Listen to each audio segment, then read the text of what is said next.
Okay, so today we're going to be talking about shyness. First, we're going to define it. We're going to talk about the deep-rooted beliefs that cause shyness, and then I'm going to speak to you guys about some tips that you can utilize to overcome or deal with your shyness. So first and foremost, let's define what shyness ultimately is.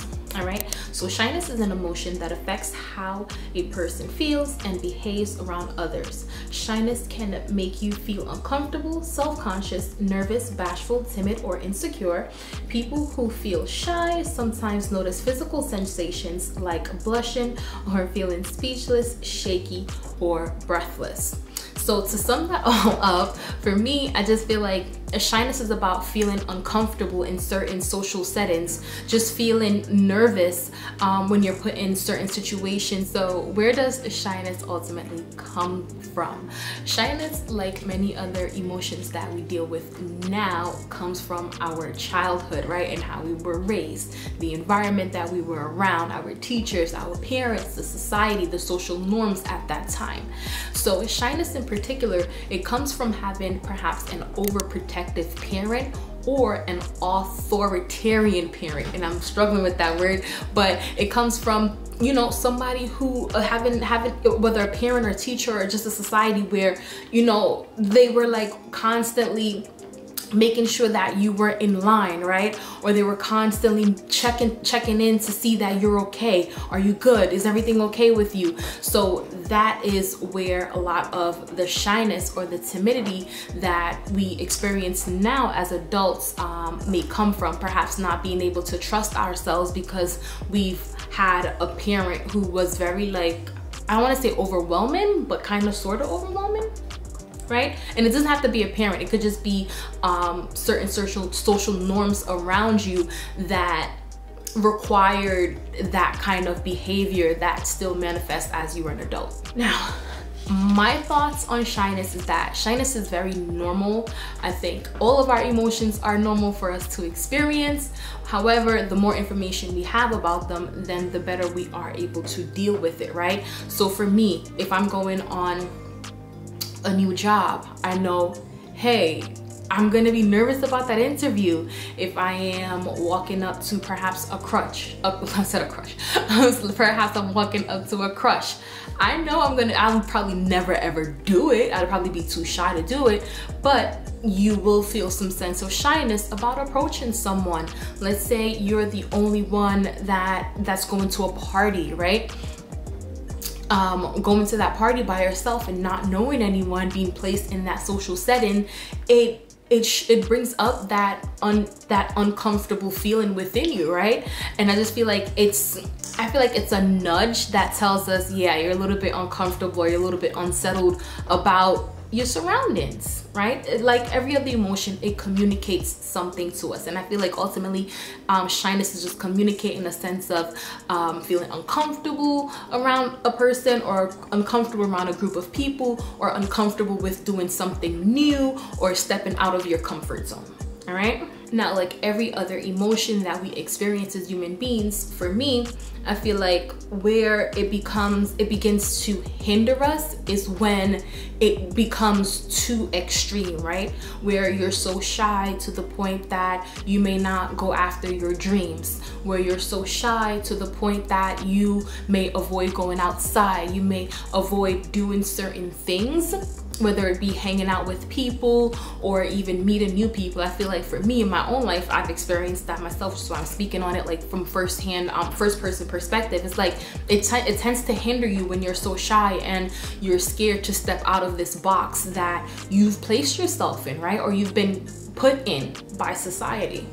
All right, so again, I feel like, and again, it's even two extremes, right? It's somebody who's never ever experienced shyness and they're like confident and like, I'm like, look, nothing makes you uncomfortable. I don't know, you know? So again, it's like just extremes. I just feel like a balance of every emotion is in a healthy dose is perfectly fine. book that I decided to read to kind of bring myself up to speed on the emotion of shyness is called The Solution to Social Anxiety: Break Free from Your Shyness That Holds You Back by Dr. Aziz Gazipora. Now, this book, for me, it was definitely very eye-opening. Before I jump into the different things that I was able to take away from this book, what I want to say is it does say solution to social anxiety. I am not a doctor. I cannot diagnose social anxiety, so therefore I won't cover that in this video. I'm only speaking specifically about the emotion of shyness and the things that I was able to pick up from that. So if you suffer from social anxiety, it may be a great read for you, but this video is specifically only talking about shyness. All right, so while reading the book, I took away a lot from the book, but there are 4 key concepts that I just kind of wanted to bring to you guys today, just so that you can like have it with you. And the first concept of that was the deep-rooted issue behind shyness.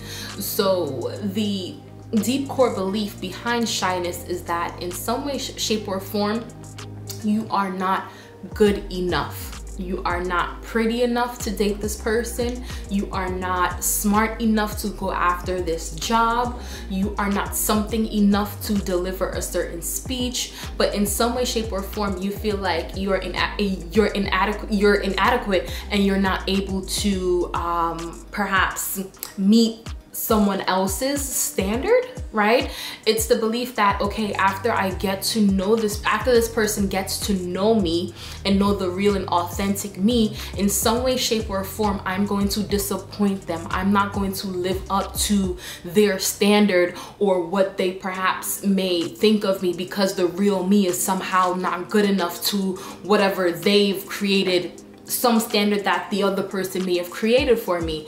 So in that way, we start to do things to make ourselves more palatable, right? For others to take us on, right? If I'm a little bit more quiet, a little bit more timid, then I'll be more acceptable, right? To other people. So we tend to perhaps not show our authentic self, because if they meet us and we come off as shy and we come off as, you know, passive and stuff like that, then they'll be able to accept us easier. And then even he goes a step further, we can sometimes react in certain ways that will where we'll start to be that which the other person want. But then again, that goes like way deep into the book. So I just want to talk about the core belief of just feeling like shyness. It comes from a deep-rooted issue of feeling as though you're not good enough for something. All right, the second thing that I really wanted to discuss today is that for someone who is shy, and I can speak to this from my own personal experience, we tend to take responsibility for other people's feelings, emotions, and stuff like that. So if another person likes us, right, and they do give us that external validation, then in some way, shape, or form, we did something right, and we deserve a cookie. And don't get me wrong, that's how other people are. That's how we are as relational beings, right? However, where it becomes to be a little bit not so good is that if someone else doesn't like us, or we see someone perhaps frowning, someone doing something that screams disapproval to us, or not even to us, right? We then internalize that and make it our fault, right? So let's say the boss come in and the boss is upset or something like that. We may then internalize that as our issue. Or let's say your crush, you're like around a crush, or you're around someone and this person is normally chirpy or something, but then when you come in the room, you feel like their presence changed. You automatically internalize that and make that your fault. There's something that you did. Oh, see, I shouldn't have said that. I shouldn't have done that. And you take whatever the other person, what their feelings, and make it somehow your responsibility or something that you did, and internalize that. So That's another thing that I learned that we do as shy people that we may need to stop doing, and allow people to take responsibility for their feelings and emotions while we take responsibility for ours, right? Number 3, this one, he basically did an exercise with us, and this exercise like taught me everything that I needed to know about how focusing on something, what you focus on is what will grow ultimately. So the exercise that he did was he made us focus on everything in the room that was red. So if you want to do it with me, you can do it, but focus on everything in your room that is red, right? Count it out, focus on everything. Now, what I want you to do, are you done? I'll give you a little bit of time. Now, what he made us do and what I want you guys to do is close your eyes, and I want you to tell me everything that was green in that room. And when I did it, I was just like, sir, how am I supposed to know what is green in this room right now? Because I wasn't focusing on what was green. And there goes the lesson in the activity, right? If as shy people, we focus on our insecurities, on our inadequacies, on the reasons why we don't belong in the room, on the reasons why someone may not like us, whether it be romantically or platonic, then guess what? You will then not see all the reasons why you do belong in that room, why you should show up in that room, all the reasons why you are qualified to be there. If you're focusing on, oh yeah, I'm so stupid, I'm so dumb, I don't know why I said that, this person is not gonna like me, I have so many different colors in my hair, they're not gonna accept what I'm saying. If I focus on that, then it eliminates how prepared I am. It eliminates how caring, loving, kind, compassionate I am. If we focus on everything that is bad about ourselves, we get distracted by it, and all we'll be focusing on is why we aren't good enough for something, why we shouldn't be doing something, right? So that one was like a really powerful one when he did it, and I was like, dope. So the 4th thing that I took away from his book was your inner critic, that voice in your head that wants to tell you that you're not good enough to go after your dreams, you're not good enough for the person, that you're dumb, that voice that can point out to you all the reasons why you are wrong for doing something. And I don't know, like, for me, I didn't know what that voice was until I read the book. I just knew I had a voice in my head that constantly told me, oh yeah, see, that's why. Or like, you see, you shouldn't have said that, you know?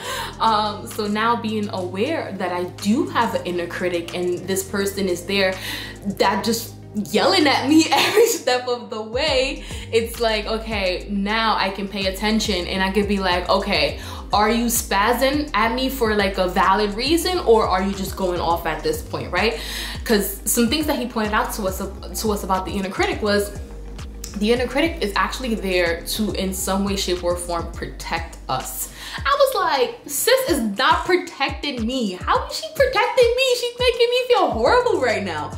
But what he says is, how he explains it, which I thought was really dope, is that the voice in your head that tells you that you're not good enough, that tells you, see, you're not gonna do it, see, you shouldn't have walked up to her, see, you are dumb, that voice is there to protect you from embarrassment. That voice is there to protect you from those negative emotions that will present itself, like in terms of like if you were to be rejected for something. So instead of allowing you to go out there and perhaps receive the rejection, receive the embarrassment, receive that external criticism, that voice tells you, it tells you everything you need to hear to not make you do that, right? And in some way, shape, or form, it hinder us, right? Because would you have rather tried to do something and then hear the word no, or to have not even tried at all? And it was something I had to learn too. Like, if you don't go out there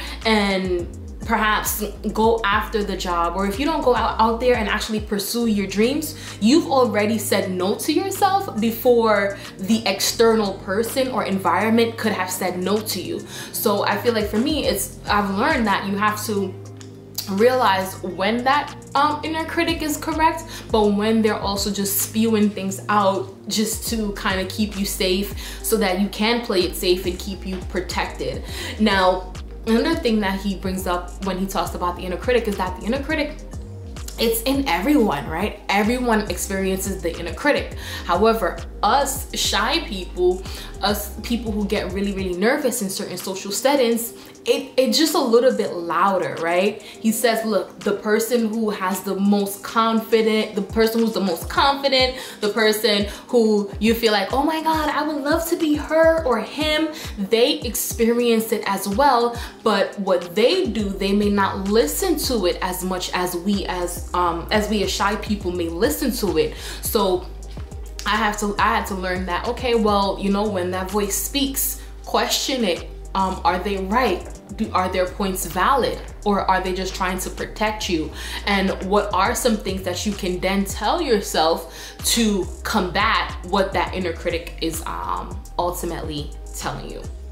Okay, so I kind of wanted to, before I jump into our tips, the tips that I have for you guys, what I wanted to do was just give like a personal example of mine of how shyness hinders me in my own life. So for me, if you feel as though you are some way, shape or form not good enough for someone, right? This is you, this is you, and this is person B, right? You feel shy, you feel timid, you feel like your inner critic is going off, telling you, hey, look, don't approach person B. So what you will do is, every time you see person B, you will avoid them. Every time you see person B, you will do things to not really be authentic, right? You will do things that will ultimately cause the rejection that you think you're going to get. So like for me, I've had it where people be like, oh my God, like she's so arrogant, she's so this, she's so that. And for me, it's like, yo, you don't know how anxious I was, how nervous I was in that situation, which is why I chose to just sit in the car, which is why I just chose to run out of the room and not say hi to anyone. So you may do certain things because of your own anxiety, because of your own things that you're going through, and then other people may perceive it as arrogance, or you know what, person B may say, okay, well, if you're going to constantly avoid me, right, then that says to person B that you are some way, shape or form not interested in me or interested in what I have to say. And this is not romantically, this is like friendship, this is like social settings, anywhere you go. If someone is constantly, me being on this side, avoiding, I had to realize like, okay, well, if you keep avoiding people, they're gonna think certain things of you, and that wasn't even the message I wanted to send in the first place. So I just wanted to show you guys how shyness can sometimes hinder us, even when we don't intend for it to, right? But nonetheless, let's jump into the tips. So tip number one for me would be to look the part. Now, when I say look the part, I don't mean if you're not like a girly girl, go and be a girly girl. No, that's not what I'm saying. Remain authentic in who you are and how you want to show up. However, if you know that you're going for a job interview, right, look the part. You know, find out, hey, I'm going for a job interview. Is the outfit there business casual, or business, right? So you'll know how to show up. If you're going to give a speech, you're going to do something that is out of your box, that then, you know, kind of make you feel uncomfortable. The first thing you can think of is, okay, so how can I put my best foot forward while going into this situation. You don't have to change or conform to society's standards, which will then bring forth an inauthentic version of yourself. You can still remain authentic while saying, okay, I'm gonna be authentic, but I'm going to bring forth the best version of my authenticity to the table.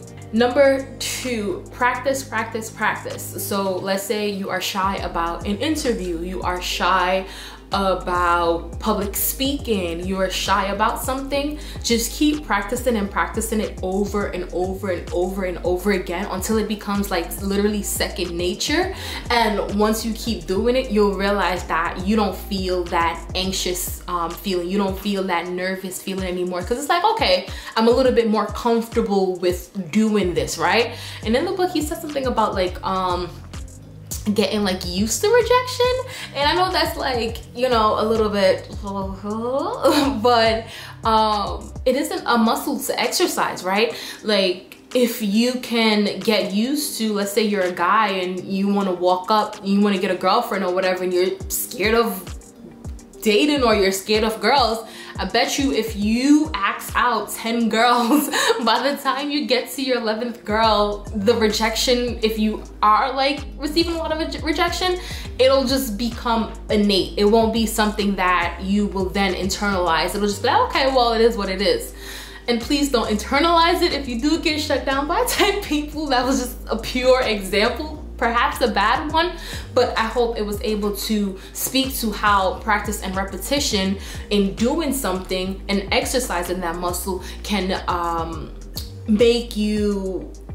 strengthen that muscle, right? And make you not take it as personal when you do experience rejection, or your final product isn't the best, right? Number 3, now let's get into the meat of it, right? Number 3, journal or meditate, and whichever one you're more comfortable with. And when you're journaling or meditating, I want you to meditate on the question, or journal on the question as to why don't I feel good enough when it comes to this situation, right? Why do I feel like I'm not good enough to approach this person? Why do I feel like I'm not good enough to go after this particular dream? Why do I feel as if I am not good enough to go after this particular position? And for me, I like to journal, but lately I've just been like listening to certain meditation music, and I allow that question to kind of illuminate in my mind, and then I kind of come up with all the different reasons as to why I feel like I'm not good enough. And then you want to say, okay, well, those are all the reasons why I'm not good enough. Now let me come up with some reasons as to why I am good enough, right? The reasons why I do deserve to be in that room, the reasons why I do deserve to perhaps be with someone, right? Come up with those reasons, and I feel like focus on the reasons that you have that puts you in the space or the room that you want to be in, just so that your inner critic won't be running rampage, right? So you can either journal or meditate with it. For me, I haven't done the journal prompt yet, but journaling does help for me. But meditating, just sitting down and having the question illuminate in my mind and stuff like that, it does help to process it as well. And just remind yourself, number 4, that you're not responsible for how someone else perceives you. You're not responsible for someone else's feelings, whether they are like they reject you, whether they feel disgusted, or whatever your inner critic will tell you that you're the reason why this person is being like this. What did you do to make this person be like that? Just remind yourself that you're not responsible for that person's feelings nor their behavior. Anytime you find yourself in a situation where you're saying to yourself, oh, I shouldn't have said that. Why did I say that? Just remember, okay, I'm not responsible for how this person feels about what I just said. All right. Number 5, it's one that I struggle with, but don't take rejection personally. Don't take rejection personally, because you may be taking someone's rejection as, oh, well, this person, they just don't like me or whatever. But what if there's just a cultural difference there, right? You can't change why that person may not like you for whatever the cultural reasons may be. What if that person just doesn't like red t-shirts and you decided to wear a red t-shirt? Like, that has nothing to do with you. And like, I know a lot of people say rejection is God's protection. So if someone does reject you, it's just like, okay, well, you know, now I can move on, right, to the next thing and bounce it off your shoulders. Number 6, therapy. Therapy, especially if you struggle from like really bad nervousness. And I feel like that's what kind of helped me a lot, just talking to my therapist about the things that I go through. I would definitely say, if you want, like, if you're like, okay, I've never been to therapy, like, what am I going to go to therapy for? Just explain to your therapist, hey, I suffer from shyness and I want to help to build my confidence and self-esteem, and see what activities they may be able to give to you and what, you know, and talk to them and see what you can share with them, and they'll be able to perhaps give you my therapist, she basically gives me different perspectives as to see the thing that I'm going through, because I feel like a lot of times I can see worst case scenario, whereas my therapist will be able to point out, okay, well, why is that the worst case scenario? And then we'll be able to kind of dive deep, and she'll be able to explain to me why it's not the worst case scenario. Number 7, self-compassion. Have compassion for yourself. Your inner critic, she's demolishing me right now, okay? So your inner critic, he or she's there to demolish you and tell you all the reasons why you're not good enough, why you shouldn't be doing something. So show yourself some self-compassion, right? Explain to yourself, hey, look, I am not the only one who's gone through this. I'm not the only one who's walked in a room where I knew no one and I am like, you know, and I'm shy or whatever. I'm not the only one who have to approach a crush and have that crush perhaps reject me. I am not the only one who's been shy about going through an interview. Show yourself some compassion. Understand that you're not the only one going through what you're going through. And again, remember to focus back on your strengths and the reasons why you do belong in that room. All right, number 8, acceptance. Accept the good about yourself, the bad, and the ugly. We're all human beings. We all have good, we all have bad, and we all have hideous parts of ourselves. And I feel like, as being a shy person myself, it's a little bit nerve-wracking to show all the parts of myself, because I feel like, okay, well, in some way, shape, or form, when I do show, when that hideous part of me does come out, it's like, okay, well, people won't accept you, people won't love you. But at the end of the day, we all have it. We all have it. So just accept the fact that, hey, look, in some situations, I am the bad guy. And guess what? And in many other situations, I am the good person, right? Or, you know what, today I may have messed up. I didn't do this thing or whatever. Okay, well, guess what? 3 months ago, 3 months straight, I've been doing an awesome job. So just accept all the parts of you, all facets of yourself, and don't let the ugly parts or the parts that you feel isn't the best to rule you. And the last one I have, oh my God. So this one I got from my girl Evie Pomporis. I love her. Like, you can look her up on YouTube, like search her up, like she's dope. She is she's a Greek chick who entered into the police force, and she became a Secret Service agent, right? So she worked alongside, I think it was 3 or 4 presidents. Barack Obama and Michelle Obama was one of them. So I really like enjoyed her story and everything like that. But one of the things that stood out to me that she said in one of her interviews was, whenever I walk into a room, I want to know, what is my goal?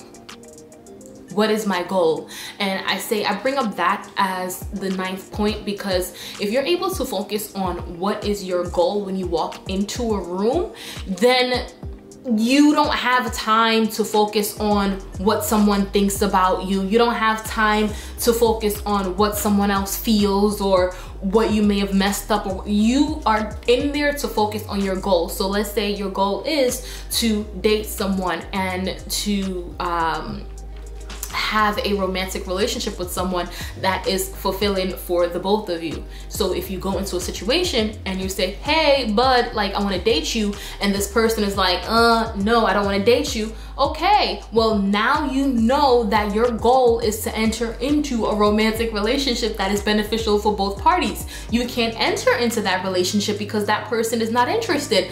Okay, well that's that. Moving on, my goal is to enter into a relationship. And it kind of not give you that personal tie to someone else. It's like, okay, well this is my goal and I'm focused on the actual goal. If my goal is to get a job, right? Then you do everything when you go into the room to focus on what you can bring to the table. What are the things that you've been through in your past position that can that can equip you to do the job and do it well, meet all their requirements and complete all of their tasks and duties, right? So you wouldn't be focused on, okay, well there's 4 different interviewers in this room. No, my goal is to get this job, so I'm going to focus on what I can bring to this table, and you know. But nonetheless, I hope this was able to kind of help you guys. It has a little bit for me, because again, I am very, very shy. I am that person who will literally run out of a room, not run, but walk expeditiously out of a room, because I don't know, I sometimes can't like contain those nervous feelings, and I just want to avoid it. But I am the runner, I am the track star. Nonetheless, I hope you guys enjoyed, and I will see you guys next time. Bye.